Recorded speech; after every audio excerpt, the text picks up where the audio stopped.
Hey guys, welcome back to my channel. If you're new here, hello and welcome. I am Taylor. Today I'm going to be sharing a what's for dinner video. I do these every Sunday to hopefully give you guys some meal ideas and inspiration and motivation to cook more for your family. I know that's what we're all doing right now because we're all pretty much stuck at home.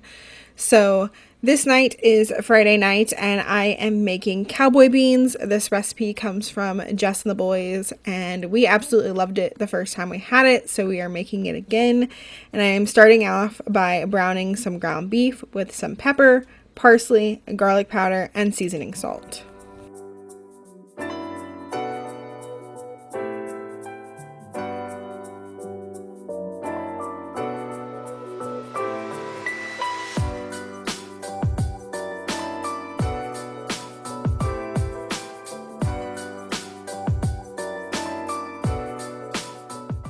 Once the ground beef is all browned, I'm going to add in some bacon. I only used like 3 or 4 slices of cooked bacon and I just kind of crumbled it up. The first time I made it, I used like half of the pack, but I didn't have that much bacon cooked already, so I just used what I had, so I didn't have to cook any more, and it turned out good still.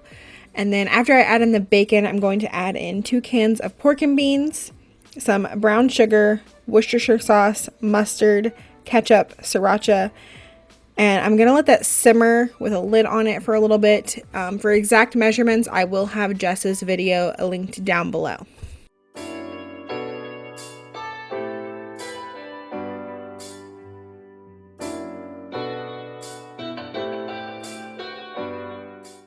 I usually let this simmer for 15 to 20 minutes on the stove, and then I like to add in some cheese. We like to do cheddar cheese.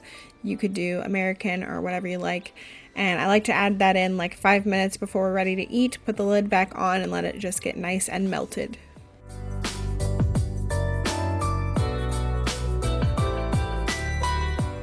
Okay, to go with the cowboy beans that I made some zucchini with, of course, Badia Complete seasoning and Tony's seasoning.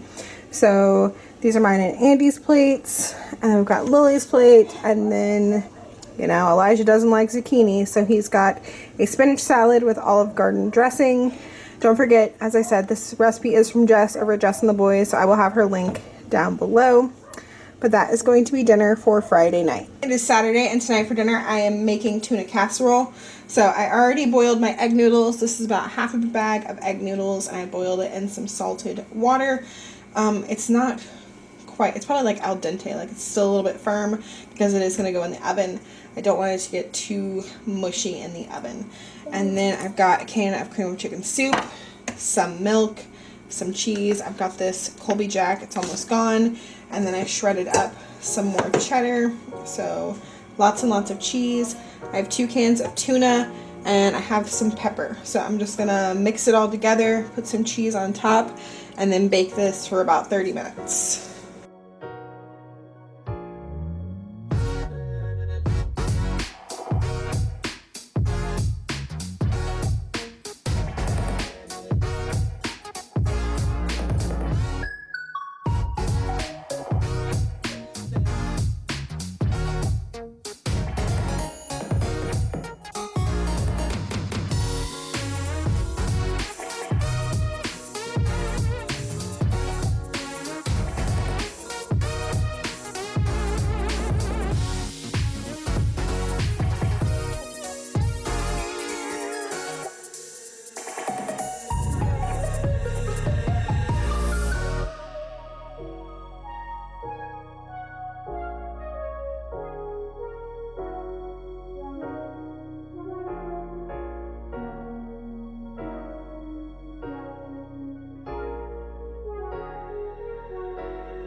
So we've all got tuna casserole and peas. This is mine and Andy's and Lily's and Elijah's. And that is going to be dinner for Saturday. It is Sunday, and tonight for dinner we are going to have hamburgers. I've shown how I make them before. It's really simple. It's just ground beef, and then I season them with salt and pepper, and that is it. I like to keep it really simple. But to go with it, I'm going to make air fryer French fries. So I've got 4 potatoes here that I've washed, and this is about a pound of potatoes. I'm going to cut it into like French fry size, so like little rectangles. And while I cut it up, I'm going to preheat my air fryer to 360. I'm loosely following this recipe that I found. I will link it below. So it says to cook them on 360, so that's what I'm going to do. I'm going to get them cut up.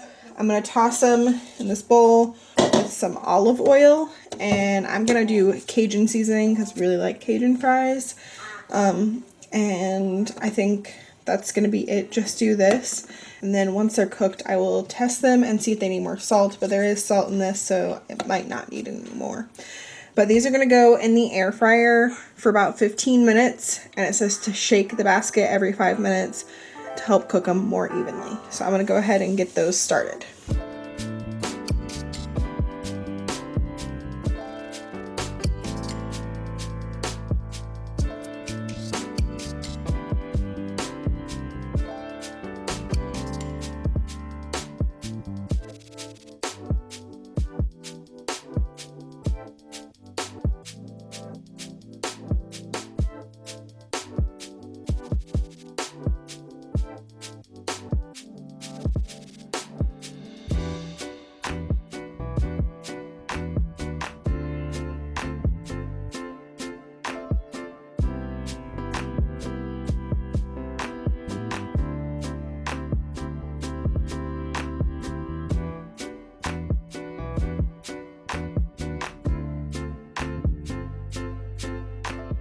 Here are the finished fries. I went ahead and took some of them out and put them on their plates.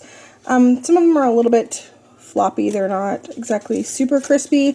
I think next time I'm going to try a recipe that takes a little bit more work. You have to like soak the potatoes for like an hour in water to remove some of the starch, and then you dry them really well. And I heard that that makes them get crispy. Like, it helps them get crispy if you remove some of the starch. So I think I'm going to try that next time, but these should still be good. I mean, it's cooked, delicious potatoes. So as I said, I made hamburgers. Andy's going to make his plate himself because I don't know what all he wants on his burger. So I just got his bun out.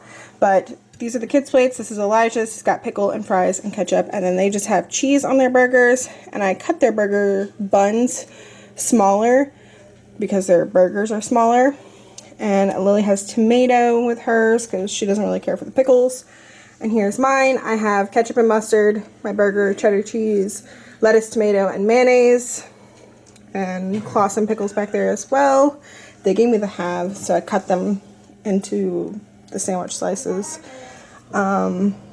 This is what I use to cut their buns. This is like an egg mold.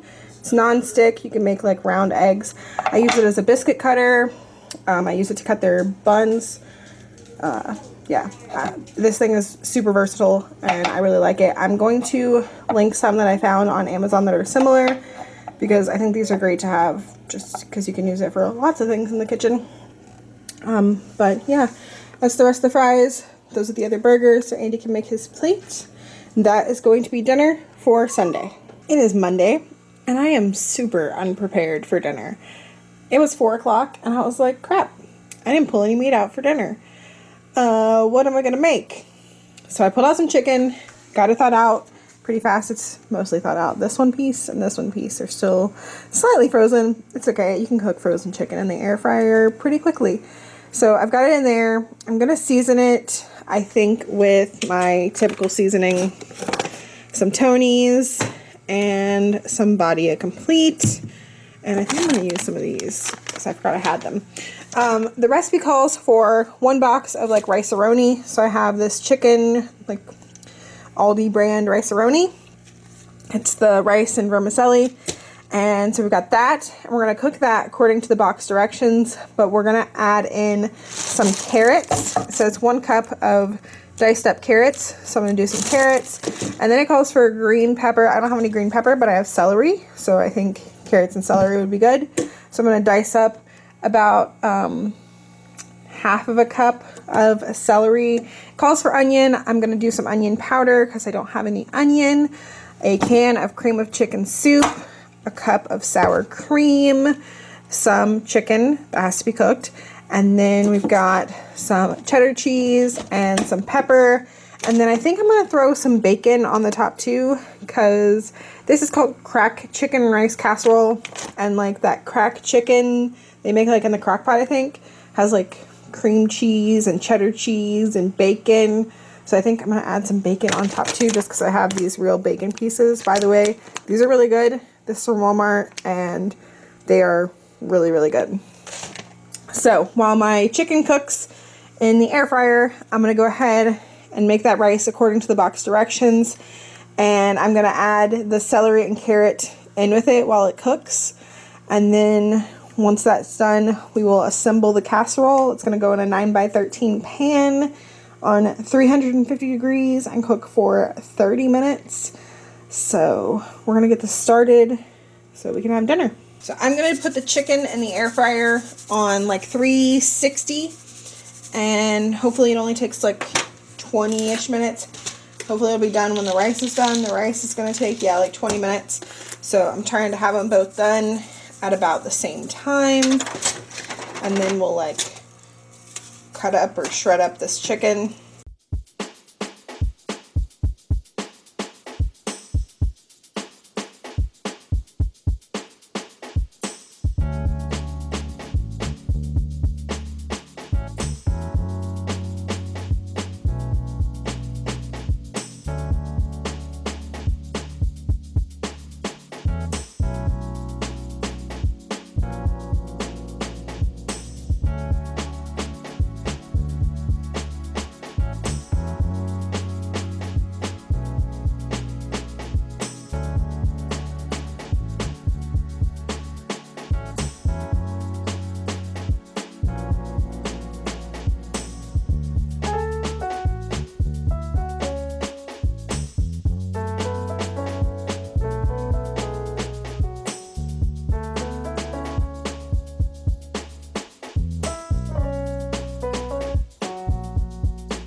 All right, my rice is still cooking. While it is that, I'm going to go ahead and get my chicken cut up. It is done. It took about 15 minutes. I flipped it about halfway through and it cooked really fast. I am impressed. It is fully cooked and ready to go.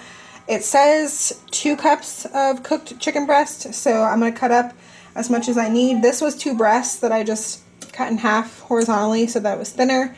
So I don't know if I'm going to need all 4 pieces or what. I'm just going to cut it up till I fill up my measuring cup. Okay, my rice is done and it's simmered for almost 20 minutes. I'm going to dump it in my casserole dish. I'm going to add in my chicken, my sour cream, my cream of chicken, not cream of mushroom. I don't eat that. And I'm going to mix it all together with some pepper as well. Top it with some cheese and my bacon bits. And then this is going to go in the oven for 30 minutes on 350.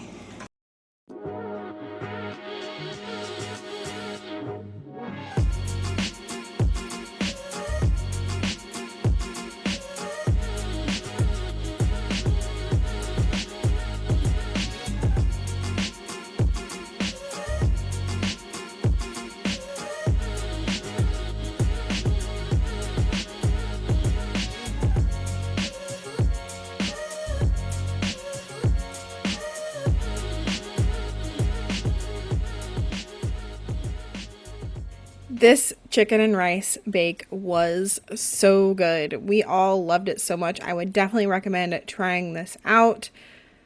Andy said I didn't need the bacon on top, but he can't be trusted when it comes to bacon because he prefers turkey bacon over regular bacon. I think the bacon was a good touch, and it made it even better than it would have been without it. To go with the casserole, I made a can of green beans and I just put a little bit of butter in there, a little bit of chicken bouillon, and some Body Complete and garlic powder. So this is what it's looking like. The casserole smells really delicious. It mostly just smells like bacon because of those bacon pieces on top. So we've got Andy's plate, Elijah's plate, Lily's plate, and my plate. And yeah, I will leave a little note here on the screen letting you know how I like the casserole. It is Tuesday, and tonight for dinner we are just having spaghetti. So we've got some Walmart marinara sauce. This is not homemade. And some ground beef and regular spaghetti noodles. And then I roasted some broccoli with some garlic powder and olive oil. And I think that was it. Salt and pepper. And then this is some bread that I made. And I actually shared this in yesterday's video. It was a day in the life. So make sure you check that out. That'll be in there. And to that, I just sliced it up and put some melted butter and garlic and parsley on it. So if you want to see how I made that bread, check out that other video. But that is going to be dinner for Tuesday. It is Wednesday, and tonight for dinner we are just having grilled cheese and tomato soup. You'll notice there are only 3 plates. Andy is not home yet. He's been home every day for dinner, I think the past week, because they started doing 9 to 5 and they're not open to the public, so he's able to leave at 5 and make it home for dinner. But today he stopped by Sam's Club to look for some meat, and so he's not home yet, and we are hungry, so we are having grilled cheese and tomato soup. Somebody asked, I think it was on my day in the life when I shared me and the kids having grilled cheese and tomato soup for lunch, why I do 2 kinds of cheeses, and it's mostly just because we like both kinds of cheeses. Ignore my dog. He is loud and barks all the time. So I did cheddar and American, and then these also have ham on it tonight, just to give it a little something extra. So these are the kids' plates. They have a whole sandwich cut into triangles and then 1 piece of another one. And I have a sandwich and a half, and the other half I split between them because 1 sandwich just doesn't seem to be enough for them. And then, of course, our favorite soup, the hearty Progresso tomato soup. And I only made 1 can. Andy will either finish what we didn't eat, or I'm willing to bet that he is going to mix in some SpaghettiOs, because he likes to do that sometimes. Mix SpaghettiOs with whatever tomato soup is left. So that is going to be dinner for Wednesday. It is Thursday, and tonight for dinner I'm going to be making a sheet pan dinner with some potatoes. This is probably too many potatoes. It was the rest of what was in a bag.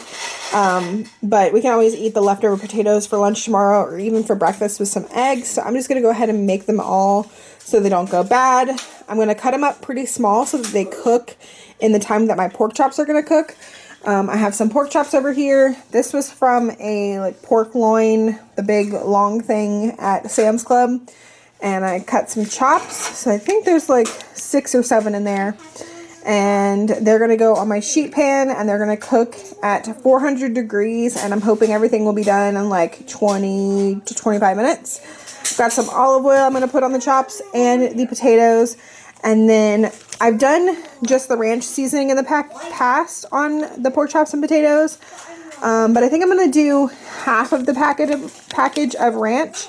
We'll see what it looks like. And then some of this Tony's Creole seasoning. I think that those 2 together are going to be good. So we're going to try that. And then to go with that, I'm going to make a can of green beans. So I've got my green beans, some chicken bouillon, and some Body Complete. And then I will use about half of a tablespoon of butter as well. So I'm going to go ahead and get started on cutting up all of my potatoes.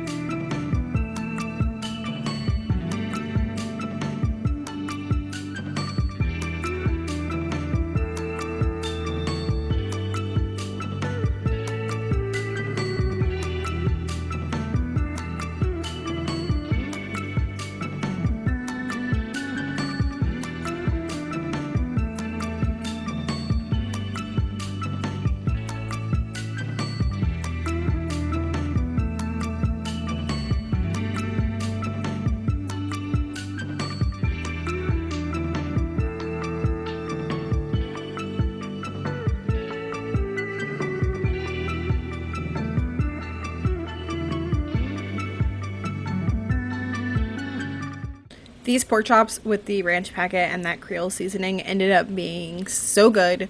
We really enjoyed it. They were a little bit spicy, so if you don't like spicy, I would say don't do too much of the Creole seasoning or don't do it at all. The ranch is usually really good, but we only used half of the package of ranch and then quite a bit of Creole seasoning, and it was delicious. Just the combo of the two together was so good. Highly recommend mixing those two. Okay, I did not end up making all the potatoes. I left 3 out because they were not all going to fit on the pan. So then didn't feel like getting out another sheet cake pan and doing 2 separate ones. So I just didn't make all the potatoes. But we've got Elijah's plate, Lily's plate, my plate, and Andy's plate. And that is going to be dinner for Thursday. And that is going to wrap up another week of What's for Dinner. I hope that you guys enjoyed it. If you did, I'd love it if you leave me a thumbs up. Subscribe if you haven't already. And leave me a comment down below if you're going to try out any of these recipes. As always, thank you guys so much for watching. And I will see y'all on the next one. Bye!